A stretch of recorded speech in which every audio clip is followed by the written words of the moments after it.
abduhu wa rasulahu la nabiyya ba'da.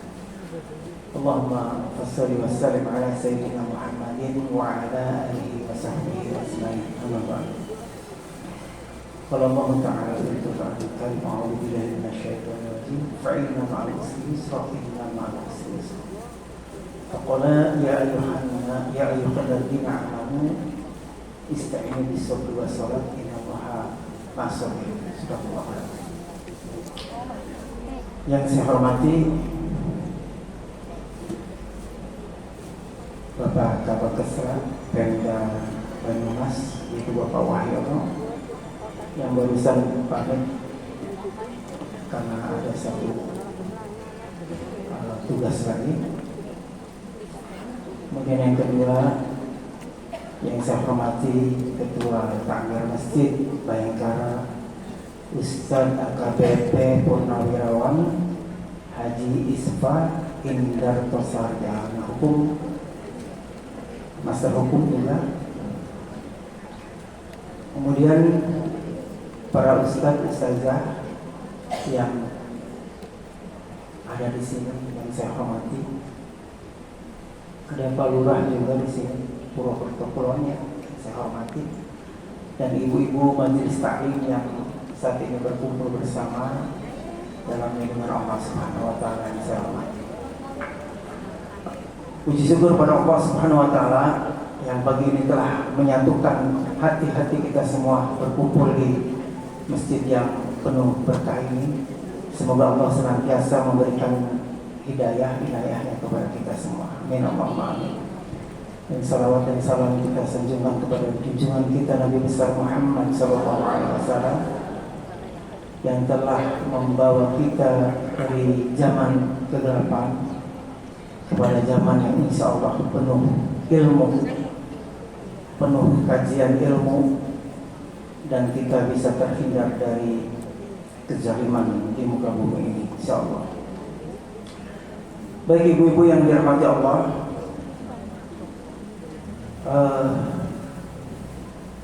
tadi kita sudah menyaksikan launching Al-Qalam ya. Mudah-mudahan ini sebagai satu pertanda bahwa ilmu Allah yang begitu luas akan senantiasa kita sebarkan lewat pena-pena kita, lewat kolam, lewat pena-pena kita, dan kita selalu mencatat apa yang menjadikan ilmu. Baik ibu-ibu yang dirahmati Allah, karena waktu kita sangat terbatas, ada dua pembicara, jadi saya singkat saja untuk mengawali perjumpaan kita. Sesuai dengan tema hari ini adalah meromantisasi kehidupan. Saya akan sedikit saja mengulas tentang tema, tetapi saya akan memberikan satu contoh hidup yang romantis, yaitu perjalanannya Nabi Yusuf alaihissalam. Ini sebetulnya perjalanan yang romantis. Nah, sebelum kita melangkah ke kisah Nabi Yusuf, saya ingin bertanya kepada ibu yang ada di depan, boleh mikrofonnya?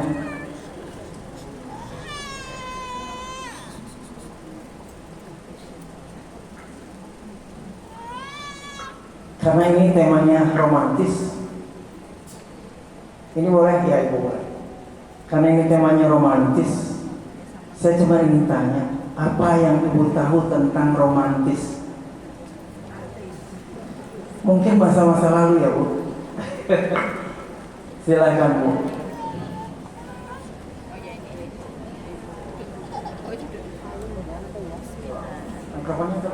Bismillahirrahmanirrahim. Insya Allah kita akan selalu pengertian sesama pasangannya, dengan target-target yang kita sesuaikan dengan kondisi kita masing-masing mungkin, dan kita saling pengertian. Saling pengertian. Iya. Saling pengertian dan memahami satu dengan Seperti itu ya. Jadi, Baik, kasih ke ibu yang sebelahnya lagi tolong. Apa bu? Romantis menurut ibu apa?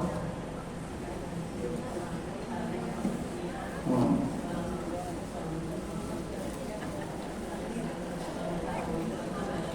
Mengetahui kelemahannya. bersama. Ya satu lagi, silakan. Satu lagi. romantis itu saling memahami, Ya. saling melengkapi satu dan lain, menutupi kekurangannya, saling bersabar dengan kekurangan masing-masing, terus saling menerima. Saling menerima. Ya, oke, cukup ya. Poinnya adalah bahwa romantis adalah sesuatu ungkapan yang ada di dalam diri kita dengan penuh rasa kasih dan sayang dan saling memahami di antara keduanya. Itu romantis. Ini secara umum dulu ya, karena yang kita bahas bukan di titik itu sebetulnya, tapi intinya romantis seperti itu. Nah, bagaimana romantisme dalam Islam? Maka dalam Islam romantisme itu adalah sesuatu yang keluar dengan rasa yang sangat dalam, bukan hanya karena nafsu, tetapi ditumbuhkan rasa kasih dan sayang. Ini jadi kalau romantis kita ngeliat, oh anak muda lagi pacaran nih, oh romantis banget ya. Nah itu romantis secara umum. Tetapi kalau secara khusus kita umat Islam, maka romantis lebih kepada hubungan suami istri. Itu yang secara umum. Nah kali ini kita membahas mengenai romantisasi dalam kehidupan. Jadi romantisasi dengan romantis sebetulnya sama tapi sedikit berbeda. Romantis itu kata sifat apa kata benda ya romantis? Sifat. Meromantisasi kata apa bu? Kata kerja. Maka dari kalimat meromantisasi berarti kita melakukan sesuatu. Apa itu meromantisasi? Yaitu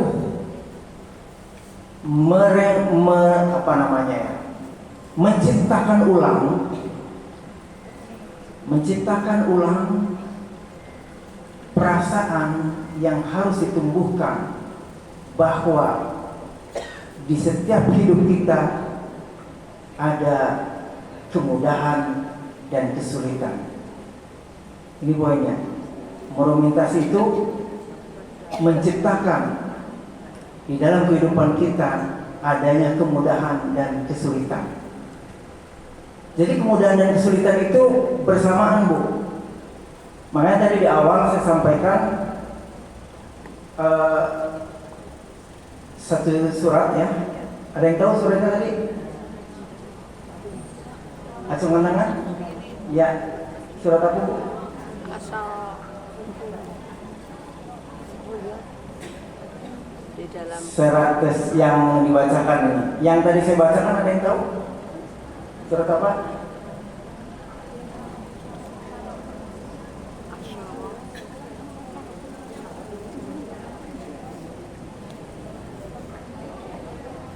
Iya, Al-Baqarah ayat berapa?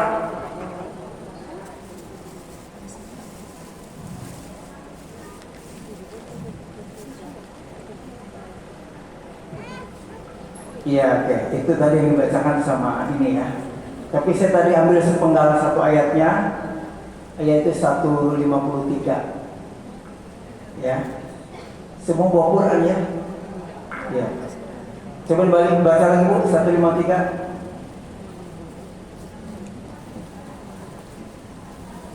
Artinya aja boleh.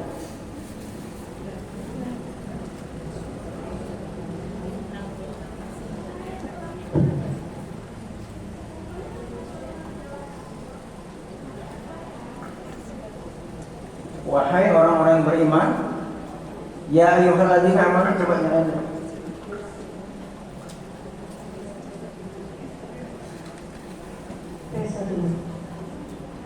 Wahai orang-orang yang beriman, mohonlah pertolongan kepada Allah dengan sabar dan sholat. Ya. Sungguh Allah beserta orang-orang yang sabar. Ya, oke. Ya ayyuhalladzina amanu, Istainu bisobri wassalah. Dengan maksud ya. Ini adalah satu bentuk bahwa kita semua diciptakan oleh Allah untuk senantiasa harus bersabar. Tapi ada satu ayat yang sebelumnya, Bu. Fa inna ma'al usri yusra, ma'al usri yusra. Insyaallah semuanya yang tahu ya. Surat apa, Bu? Al-Insyirah. Ya. Di Al-Insyirah itu Allah nyatakan di situ bahwa setiap ada kesulitan, disitulah akan ada kemudahan. Ya. Ayatnya ini bersamaan nih, bukan terpisah. Fa inna ma'al usri yusra, inna ma'al usri yusra. Sesungguhnya dalam kesulitan itu ada kemudahan. Jadi kalau kita merasa saat ini sedang kesulitan, Allah juga di situ sudah berikan kemudahannya. Nah, surat inilah yang menjadikan dasar bahwa hidup itu harus menjadi romantis. Romantis itu keseimbangan. Jadi kalau kita hidupnya sedih terus, itu nggak romantis berarti. Padahal Allah sudah tetapkan di dalam kesedihan itu sudah ada kesenangan. Nah, siapa yang bisa melakukan itu? Kita semua. Jadi kita yang harus bisa mencapai keseimbangan.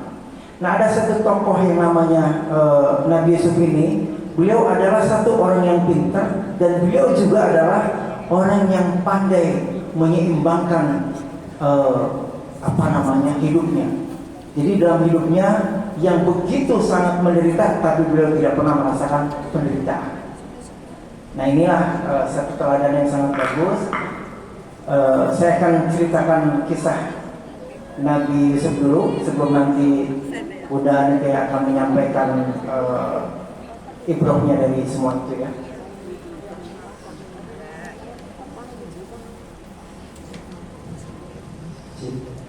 Jadi satu. Baik, saya sambil berdiri boleh ya? Ya, lebih enak. Baik Ibu, saya akan ceritakan mengenai kisah Yusuf. Suatu ketika Yusuf terbangun dari tidurnya. Pada saat dia terbangun, Yusuf bermimpi dan berkata kepada ayahnya, "Qala Yusufu ya abihi, inni ra'aitu ahaba asar raqab wa samsa wal qamara ra'aituhum li sajdi." Wahai ayahku, aku bermimpi ada 11 bintang, matahari dan bulan, semuanya sujud kepadaku. Kemudian ayahnya menjawab, "Jangan engkau ceritakan mimpimu itu kepada saudara-saudaramu, karena dia akan berbuat makar kepadamu. Ingat bahwa setan itu sangat pandai mengelabui manusia." Begitu yang disampaikan oleh ayahnya. Akhirnya Yusuf pun memikirkan mimpi itu, hingga satu ketika Yusuf diajak oleh keluarganya, kakak-kakak iparnya, yang ada 7 orang itu mengembalakan kambing. Jadi Yusuf ini punya 11 saudara. Satu saudara sekandung namanya Benyamin dari ibunya yang bernama Rachel, sedangkan 7 saudaranya dari ibunya yang lain, dan ada 2 orang saudaranya lagi dari ibunya yang lain juga. Nah, Yusuf ini menjadi satu kecemburuan dari anak-anaknya Nabi Yakub alaihissalam. Nabi Yakub punya anak yang 7 dari istri namanya Lea. Yang 7 anak ini sangat membenci terhadap Yusuf, sehingga pada saat Yusuf diajak untuk mengembalakan kambing, ayahnya melarangnya. Namun mereka memaksanya sehingga ayahnya pun melepaskan Yusuf. Akhirnya Yusuf dicemplungkan atau dijatuhkan ke dalam sebuah sumur. Nah, inilah awal perjalanan Yusuf, bagaimana dia harus bertahan hidup. Cek saudara. Di dalam sumur itu Yusuf berdoa kepada Allah, ya Allah, begitukah kakak-kakakku, saudara-saudaraku memperlakukan aku? Bahkan beberapa saudaranya ada yang meminta kepada saudaranya lain untuk membunuh saja Yusuf. Namun kata saudara yang lain, tidak usah dibunuh, dimasukkan aja ke sumur, biarkan nanti ada orang yang memungutnya. Yusuf saat itu di tengah padang pasir yang gersang, di sumur itu dia hanya bisa berzikir kepada Allah SWT. Inilah awal pertama kali bagaimana Yusuf penuh dengan kesabaran menghadapi ujian yang pertama. Berapa umur Yusuf pada saat itu? Sekitar 10 tahun berusia anak. Bayangkan, anak yang sudah terlahir dibimbing oleh Allah untuk menjadi seorang nabi. Itu memang perlakuan yang sangat beda. Beda sekali dengan kita sebagai umat Rasulullah SAW. Kemudian datanglah seorang kafilah. Dia untuk mengambil 1 galon air. Begitu melihat di sumur, kafilah itu berkata, ada seorang pemuda. Kita beruntung. Ada seorang pemuda, tapi beruntung. Kenapa? Karena pada saat itu perbudakan masih terjadi di daerah Bani Israel. Kemudian dia angkatlah Yusuf. Dan Yusuf pada saat itu Allah perlihatkan dengan wajah yang tidak disukai oleh orang yang mengangkat itu. Kenapa? Karena inilah cara Allah untuk mengantarkan Yusuf kepada penguasa yang nantinya akan membeli Yusuf itu tadi. Yusuf didagangkan di pasar Mesir itu dengan harga beberapa dirham saja. Bayangin begitu murahnya manusia pada saat itu. Akhirnya dibelilah Yusuf oleh seseorang yang dia adalah penguasa Raja Mesir pada saat itu, yang bernama Al-Aziz. Yusuf dibesarkan di situ. Yusuf tumbuh sehingga dia dewasa, dan pada saat dewasa terjadilah sesuatu yang sangat tidak diduga oleh Yusuf. Istri Al-Aziz yang bernama Zulaikha, dia tertarik pada ketampanan Yusuf alaihissalam, sehingga istri Al-Aziz mengajak Yusuf untuk melakukan sebuah dosa yang tidak pernah dilakukan sebelumnya oleh Yusuf dan keluarganya. Pada saat itu Yusuf menolak. Bayangkan Bu, di dalam sebuah kamar yang tinggal berdua antara Yusuf dengan seorang perempuan yang dua-duanya cantik dan tampan, tapi Yusuf menolak.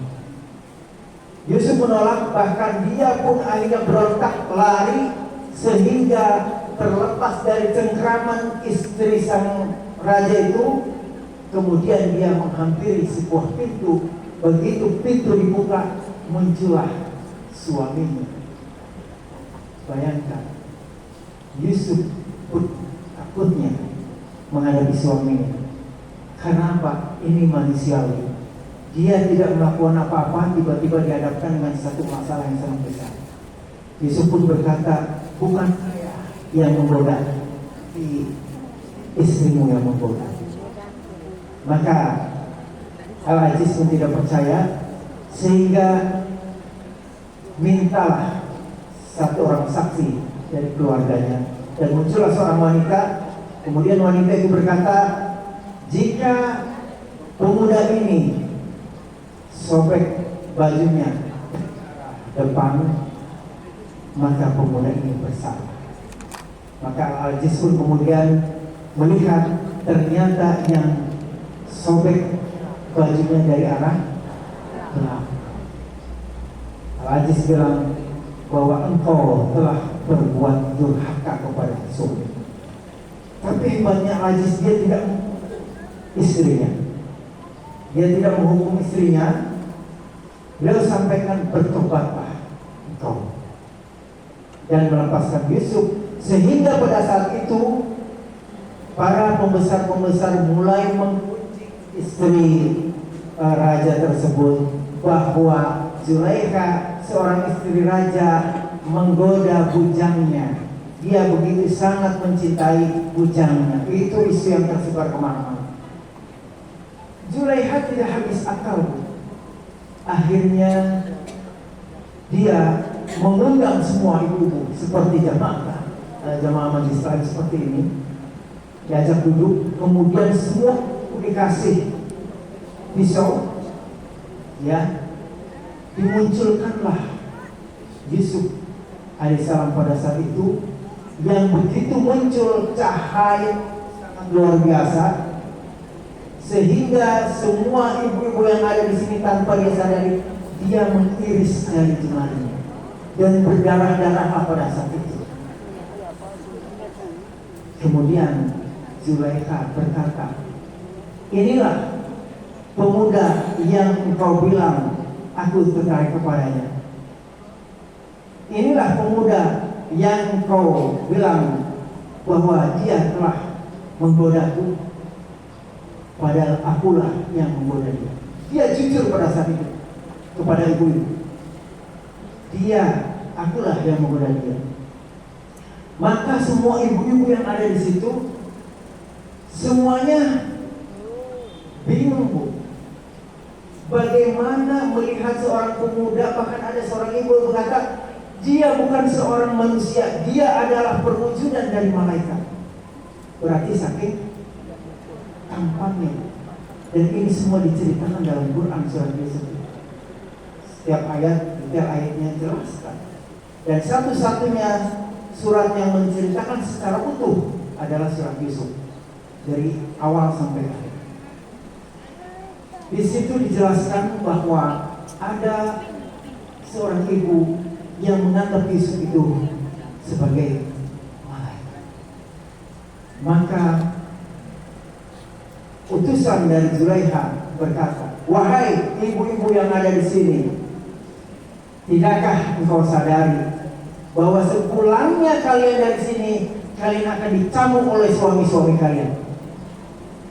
Bayangkan, semua yang hadir di sini, karena semuanya tangannya teriris, maka pulang dia akan dicambuk sama suaminya. Kira-kira kenapa, Bu? Ada yang tahu? Tidak ada yang tahu. Cemburu. Inilah tragedi terbesar. Kecemburuan yang akan muncul. Apa yang harus sampaikan kepada suamimu pada saat suamimu melihat tangan-tanganmu itu terluka? Apa yang disampaikan? Oh, itu saya habis melihat pemuda yang cakep, yang tampan. Marah nggak suami? Marah pasti. Nah, kesulitan itulah yang menjadi jebakan oleh Zulaikha, bahwa seandainya suamimu tahu kalau engkau itu betul-betul menyukai si pemuda itu, bahkan sampai tangannya terpotong, teriris, maka pasti kau akan dicambuk oleh suamimu. Apa yang terjadi, Bu? Tiba-tiba dari arah belakang, kalau begitu penjarakan saja Yusuf, karena dia telah menggoda, karena dia telah mengganggu istri seorang pembesar. Itu yang keluar dari seorang perempuan. Penjarakan saja Yusuf. Maka semua yang hadir di tempat itu setuju untuk memenjarakan Yusuf. Bayangkan, Bu, fitnah kalau diulang berulang-ulang maka akan menjadi kebenaran, akan menjadi pembenaran. Padahal Yusuf benar, dia tidak mau digoda oleh seorang yang bernama Zulaikha, tapi Yusuf pada akhirnya dipenjarakan oleh semua ibu-ibu. Kenapa? Karena rasa takut kepada manusia, bukan takut kepada Allah Subhanahu wa Ta'ala. Maka Yusuf pun berkata di hadapan ibu-ibu semua, aku lebih suka di penjara daripada aku harus memuaskan keinginan kalian. Maka Yusuf ada di penjara selama beberapa waktu lamanya. Pada saat Yusuf di penjara, ada 2 orang pemuda yang ikut di penjara. Seorang pemuda yang satu berkata, "Wahai Yusuf, yang aku lihat engkau adalah orang yang sangat bijak. Aku bermimpi bahwa aku membawa setampah gandum, kemudian gandum itu dimakan oleh burung." Satunya lagi berkata, "Aku bermimpi aku membawa segelas anggur, kemudian anggur itu aku berikan kepada seseorang." Maka kesempatan itulah Yusuf untuk berdakwah, karena pada saat itu orang-orang Bani Israel masih menyembah berhala-berhala. Maka Yusuf sampaikan bahwa apakah berhala-berhala itu tidak bisa menjawab pertanyaanmu?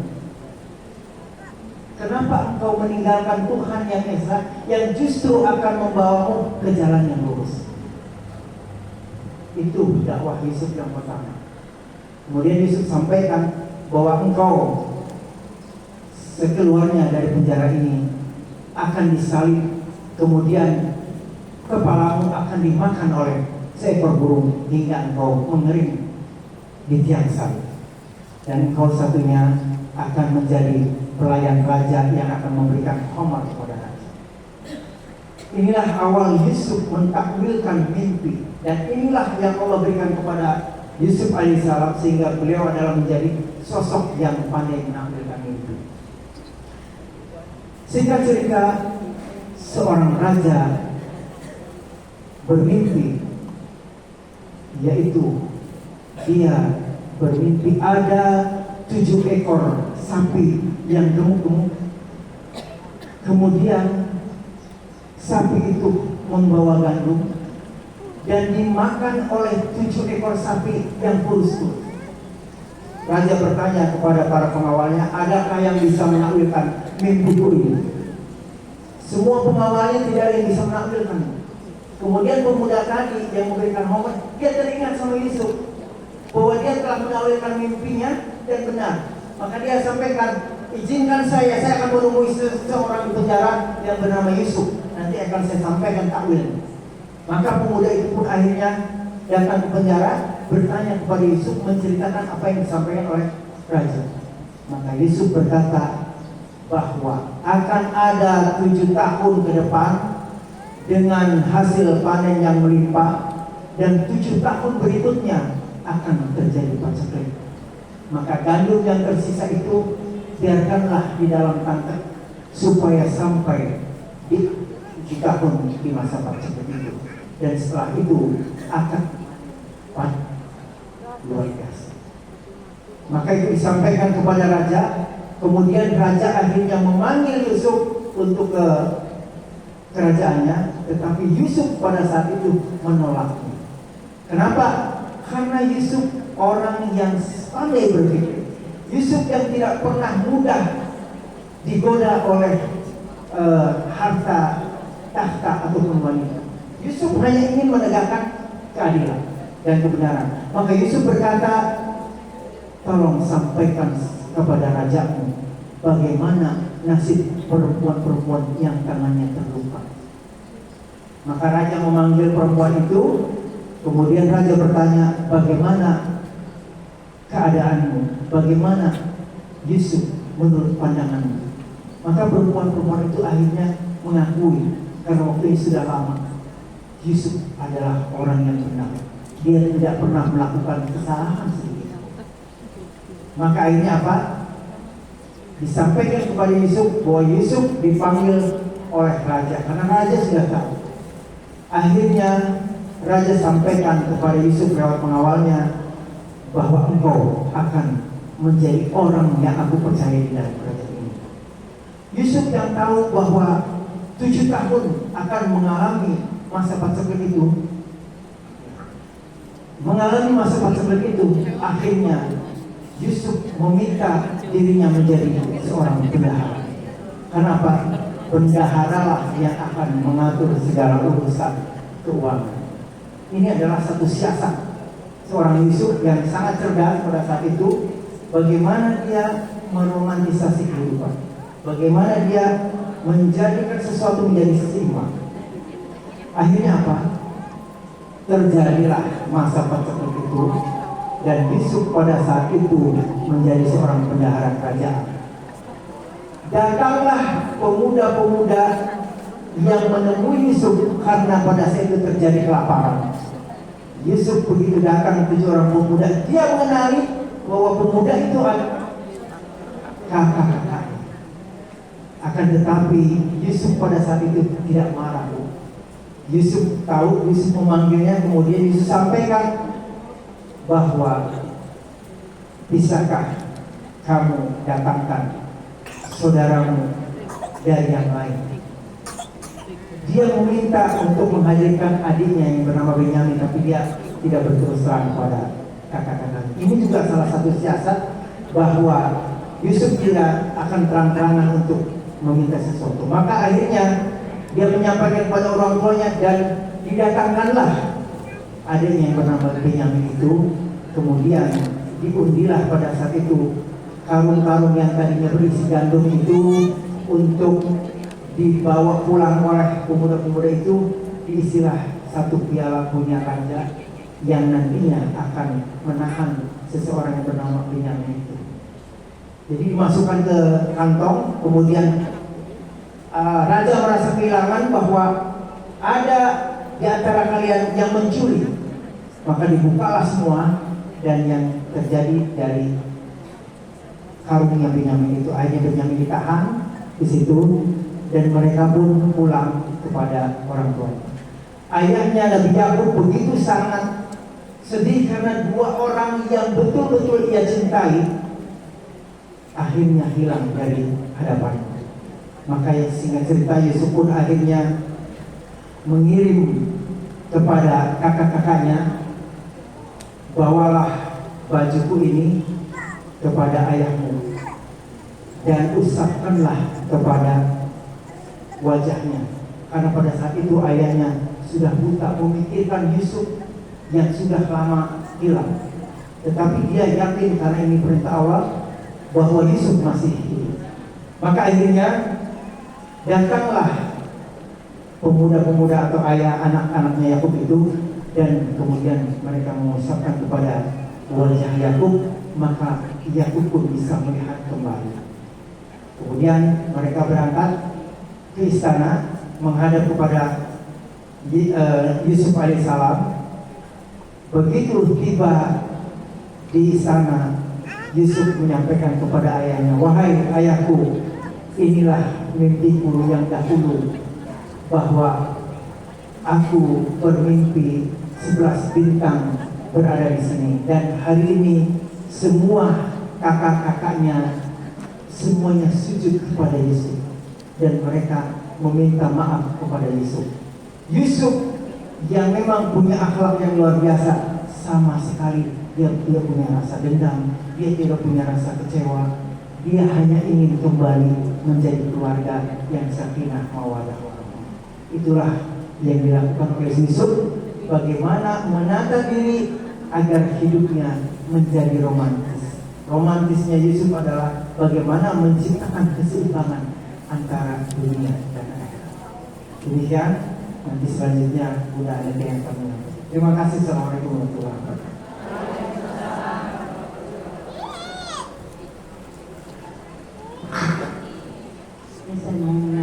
Bismillahirrahmanirrahim. Assalamualaikum warahmatullahi wabarakatuh. Ya, ibu-ibu yang solihah dan bapak-bapak yang saya yang solih, yang tidak saya sebutkan satu persatu karena keminiman waktu. Kita tinggal beberapa waktu lagi, kita akan mengkaji bagaimana meromantisasi kehidupan. Kemarin saya waktu pulang dari Purbalingga naik mobil disetir oleh Kang Jojo, kakaknya Jeng Yayu. saya itu melihat, sebelah kiri saya itu ada anak gadis, rambutnya panjang, rambut putih, kayaknya wajahnya susah sekali. Suami saya bilang, enggak, saya nggak lihat apa-apa. Mas Ucu, sampai lihat ya? Enggak. Maksud saya, gitu kan? Nah, saya bilang, seumur-umur saya itu tidak pernah melihat makhluk halus. Saya bilang, itu pasti anak gadis yang lagi kesusahan. Jadi, waktu Mbak Yayu bilang, kalau gitu balik aja untuk memastikan itu anak gadis itu masih ada jalan atau sudah hilang. Kalau hilang berarti nggak nampak tangan, kalau masih ada berarti memang anak gadis yang lagi kesusahan. Tapi kita semuanya memutuskan untuk tidak balik. Takut ini ya, bukan takut ya, tapi sudahlah gitu ya. Saya juga memastikan bahwa kita yang hidup ini tidak satu frekuensi dengan mereka yang tidak hidup.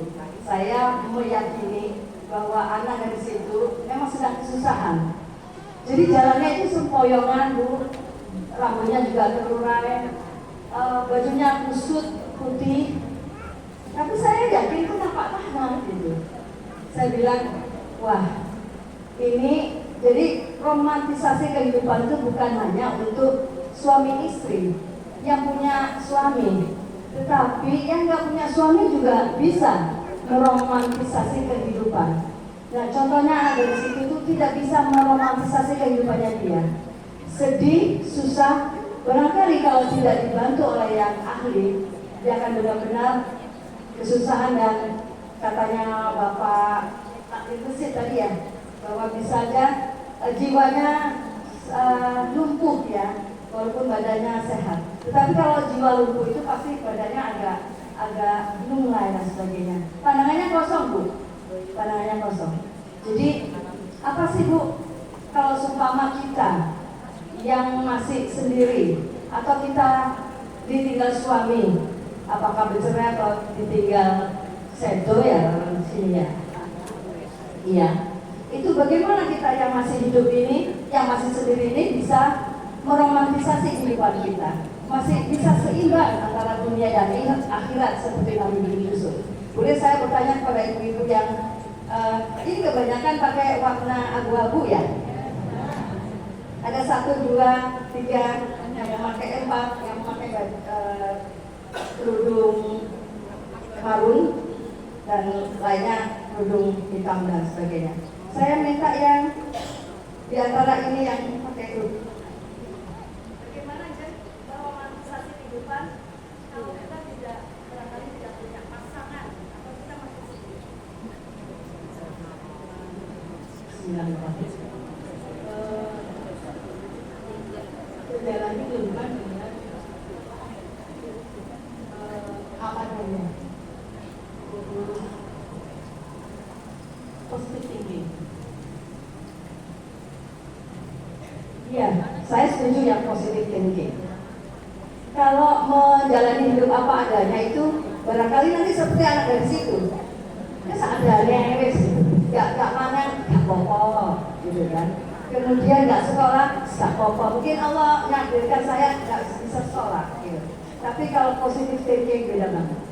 Kalau kita positive thinking ini, kita nggak punya kegiatan di rumahnya, rumputnya berantakan, kita bisa meromantisasi kehidupan kita dengan menekuni hobi kita, merapikan halaman kita. Jadi sumpama ada hobi yang jalan kaki sehat kan? Kita nanti ke majelis taklim apa kita jalan kaki aja. Barangkali dengan jalan kaki kita lebih sehat. Yang kedua adalah pahalanya lebih banyak, gitu ya. Jadi saya anjurkan untuk orang yang masih hidup sendiri atau ditinggal sama suaminya untuk berkelompok, ciptakan circle yang sehat. Seperti mungkin majelis-majelis taklim seperti ini adalah circle yang sehat. Barangkali kalau teman kita mungkin yang bekerja, di mall ada diskon loh. Di situ ada kuliner yang baru loh gitu. Tapi apalah lagi ngadain pengajian tuh di Masjid Bayangkara.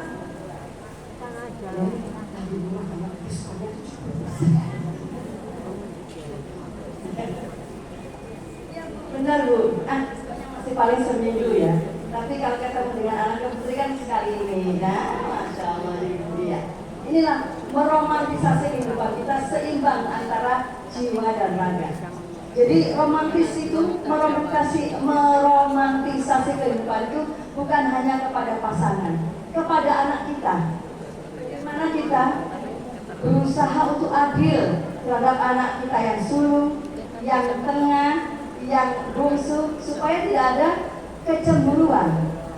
Kita belajar dari Nabi Yakub, itu Nabi Allah, kemudian punya anak satu yang Nabi Allah. Padahal Nabi Yusuf itu sudah bijaksana. Jangan ceritakan mimpimu kepada saudara-saudaramu yang lain. Tidak diceritakan pun ada masalah. Jadi kesimpulannya apa, Bu? Setiap hidup, setiap kehidupan kita pasti ada masalah. Setiap kehidupan kita tidak ada Diko yang kaya, yang di gedung DPR, Diko yang nggak punya apa-apa, tapi kayaknya bahagia gitu ya.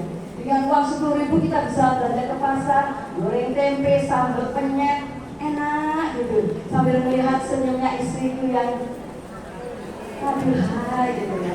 Daripada ini ada lobster, kemudian ada ikan tuna, kemudian nasi jeruk purut, nasi jeruk yang sekarang lagi in. Tapi suami kita nggak pulang-pulang, Bu, kayak Bang Toyib. Kita mau makan lobster itu kayaknya sepo ya, beda sama tempe penyet dengan dipandingin suaminya gitu kan, beda ya gitu. Iya, berkah. Jadi rezeki itu bukan banyaknya rezeki, tapi banyaknya keberkahan, banyaknya rasa syukur kita kepada rezeki dari Allah Subhanahu wa Ta'ala. Nah ini, Bu, yang menjadi masalah kita. Syukur ini yang kita jarang punya, termasuk saya. Kadang-kadang saya merasa bahwa kadang-kadang anak saya bilang, mama nyesel nggak meninggalkan dunia artis gitu kan. Kemarin kalau setiap merek HP keluar yang baru itu kayaknya ganti gitu kan. Ada baju lagi ngawe-ngawe di mall, ambil gitu kan, gampang banget. Jadi anak sekolah juga sekolah yang mahal gitu kan. Tapi ada rasa yang kurang dalam batin saya. Saya bilang sama anak saya tidak merasa kekurangan, nah. Mudah-mudahan kamu juga harus sabar. Kalau kamu mungkin hari ini harusnya, Ma, besok itu hari terakhir saya bayar UKT. Saya bilang, tenang, nak, ada Allah. Anak muda sekarang, besok ya Ma ya. Iya nak, besok insya Allah. Tapi kalau kita percaya sama Allah, insya Allah ada aja, walaupun telah sehari 2 hari, ada itu rezeki. Jadi yang penting adalah bagaimana kita menguasai diri kita, tidak serakah, sabar menghadapi cobaan dari Allah. Itulah yang menyebabkan kita damai, yang menyebabkan kita tidak iri sama tetangga kita. Beli TV yang 50 inch dari mana? Dari online. Tiba-tiba tetangga sebelah beli mobil baru gitu, cenat-cenut mungkin. Tapi kalau kita bilang, itu kan menyabarkan diri ya, itu kan rezeki dari Allah. Barangkali kita rezekinya sama Allah dipercaya segini, tapi sama Allah kita diberi rasa syukur, nikmat. Barangkali kita nggak tahu kan isi hati orang itu yang baru beli mobil. Barangkali kalau mobil itu bukan sama dia juga nggak dimarahin sama suami. Kalau kita, Bu, ibu selus tuh kalau ada mobil baru, waktu masih mobil kotak gitu, kotak yang tahun-tahun berapa gitu kan, itu selus disayang-sayang gitu kan. Ini bedanya rasa syukur terhadap rezeki dari Allah. Jadi bedakan, meromantisasi kehidupan adalah membuat kita selalu bersyukur kepada Allah. Senangkan batin kita, senangkan hati kita, insya Allah. Kalaupun badan kita, raga kita sedang sehat, insya Allah kata dokter nih ya Bu ya, walaupun saya bukan dokter tapi mungkin Ibu juga sering membaca bahwa kalau kita bahagia, batin kita senang terus, penyakit go away. Penyakit itu bisa datang, tapi kalau kita tidak rasakan, kita bahagia terus, oh barangkali saya harus banyak doa sama Allah. Saya kalau ngapalin Quran gitu ya, ngapalin, nggak hafal-hafal ya, 1 sampai 5, nah bisa hari ini. Begitu ulang, besoknya kan harus 6 sampai 10 gitu. Ternyata 1 sampai 5 hilang semua lagi Bu. Bisa, pernah ya Bu? Saya bilang, Masya Allah, saya itu berbuat maksiat apa ya? Kok nggak apa-apa, nggak mudeng-mudeng apa karena saya tua, enggak lah. Tapi saya banyak istighfar.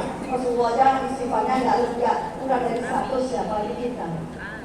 Jadi saya bilang sama suami itu, apa saya banyak nyaya sama sampean yo. Apalan saya kok buyar kabeh gitu ya.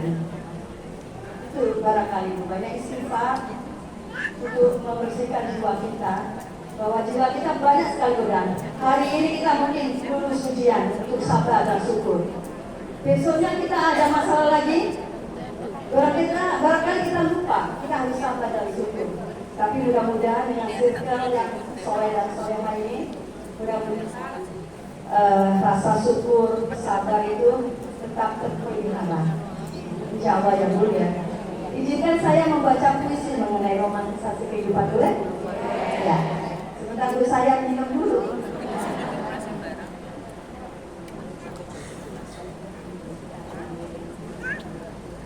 Berapa jam lagi, Pak?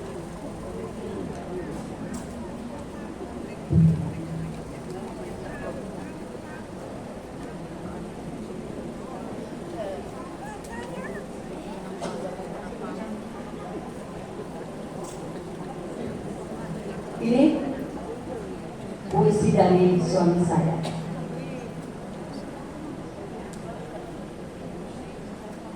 Romantis atau meromantisasi kehidupan oleh Mas Yohan. Kadang aku duduk sendiri, memandang hidup seperti senja yang kelelahan. Apa makna dari semua luka ini? Apa arti jika yang kurasa hanya kehilangan dan sepi? Lalu bisikan itu datang. Hidup ini bukan untuk disesali, tapi untuk disyukuri. Meski dalam air mata. Romantis bukan hanya pelukan di balik pintu, bukan hanya kata-kata manis hari bahagia, tapi tentang hati yang tetap lembut meski disakiti, yang tetap mendoakan meski dilupakan, dan yang tetap percaya bahwa Allah menyaksikan segalanya. Romantis yang Islami itu adalah cinta yang tumbuh dari luka, tapi mekar karena takwa. Meromantisasi adalah mencintai takdir, maka meromantisasi kehidupan bukan berpura-pura bahagia, tapi belajar mencintai takdir. Belajar berkata, Alhamdulillah. Meski retak, meski rencana tak berjalan, meski belum terkabul. Itulah romantis. Saat kita menerima hidup sebagaimana Allah menggenggamnya untuk kita. Lalu Allah berfirman dengan lembut seperti ibu yang memeluk anaknya. Inna ma'al usri yusra. maka sesungguhnya sulit ada kemudahan. Dan Allah ingatkan sekali lagi, inna ma'al usri yusra, sesungguhnya bersama kesulitan ada kemudahan. Ya Allah, kalimat pengulanganmu itu menegaskan agar aku yakin bahwa kemudahan itu bukan sesudah, tapi bersama. Ternyata Engkau tidak membiarkanku sendirian. Engkau hanya ingin aku belajar percaya bahwa setiap tetes air mata mengandung cahaya yang Kau simpan dengan rapi. Maka aku belajar bukan untuk menjadi kuat, tapi untuk menjadi lembut, menurunkan ego, melepaskan genggamanku pada dunia, dan membiarkan hati ini tenggelam dalam zikir yang sederhana namun dalam. Cukuplah Allah bagiku. Kini aku tahu, meromantisasi hidup berarti menulis surat cinta untuk Allah dalam bentuk sabar, syukur, dan ketulusan yang tak terlihat oleh manusia. Tangisku kini bukan karena lemah, tapi karena aku tahu bahkan duka pun adalah bentuk cinta Allah yang belum sempat aku pahami. Maka saudaraku, hidup bukan hanya ujian, tapi kisah kasih antara hamba dan Rob-Nya.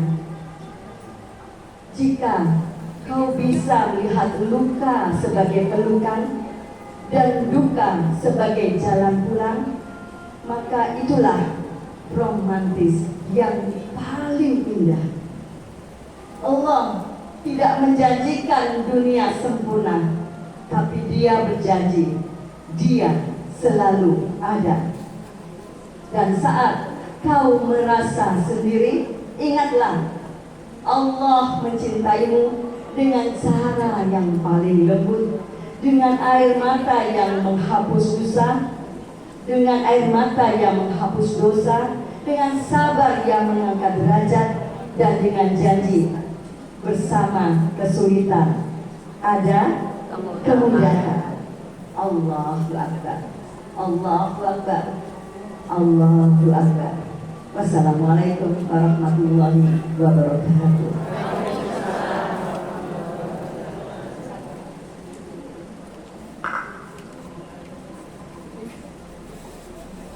Ibu-ibu yang saya cintakan Allah, barangkali ada yang mau sharing, karena ini adalah tablik abad sharing session.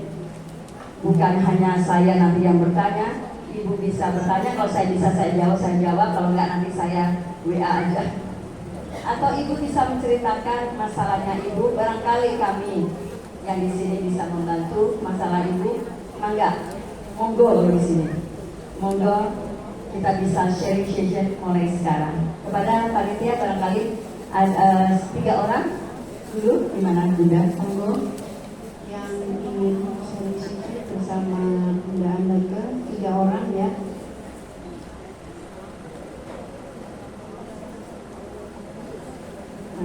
Tadi yang